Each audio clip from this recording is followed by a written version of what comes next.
Beware of the mankind સિરીઝનું આ છેલ્લું પાત્ર છે અને આવા માણસો છે જ આપણી બાજુમાં. તમે સાવધાન રહેજો. સાવધાન રહેજો મતલબ તમે સાવધાન થઈ ગયા છો એની એને ખબર ના પડવા દેતા. એને ખબર ના પડવી જોઈએ કે એ કેવો છે એ તમને ખબર પડી ગઈ છે અને એના માટેની આ સિરીઝ. એક સમાજનો એવો વર્ગ છે કે જે કાયમ ગુસ્સામાં જ હોય. They are suffering from aggression. એને દરેક વાતમાં જ ગુસ્સો આવે.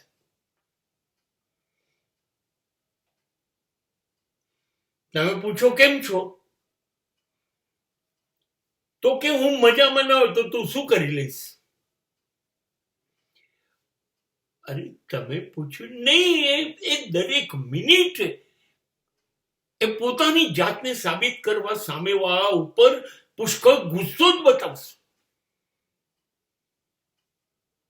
આવા પતિ ઘરમાં આવે ને તો પત્ની ધ્રુતી હોય આવવાના ટાઈમે.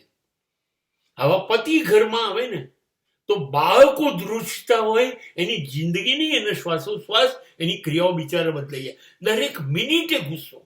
પાણી લાવો, બોટ લાવો, મોજા લાવો, ખાવાનું લાવો. અરે કેમ આ દાળ આવી બની છે તો કેમ ઉભો છું, ચાલ પાણી જા.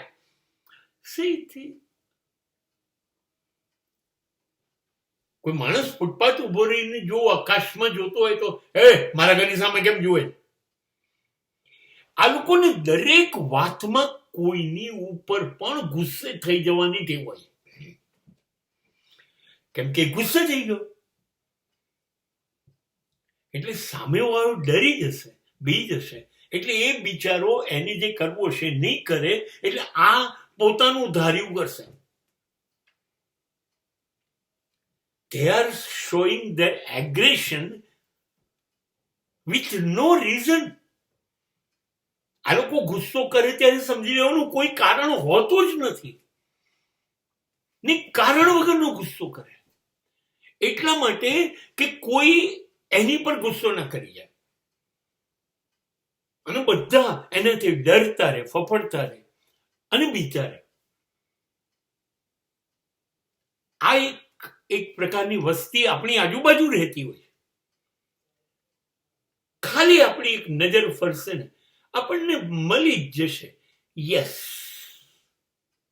અને તરત જ એને મારું માનવું એ છે કે તમને ખબર પડી ગઈ, એની ખબર એને ના પડવા દો ને એને એ પણ ખબર ના પડવા દો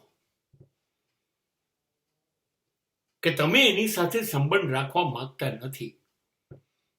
એના મનમાં એવું જ રહેવું જોઈએ મારે સંબંધ છે અને તમને પાક્કી ખબર હોય આ ગાંડુને મારા લિસ્ટમાં લેવાનું નથી.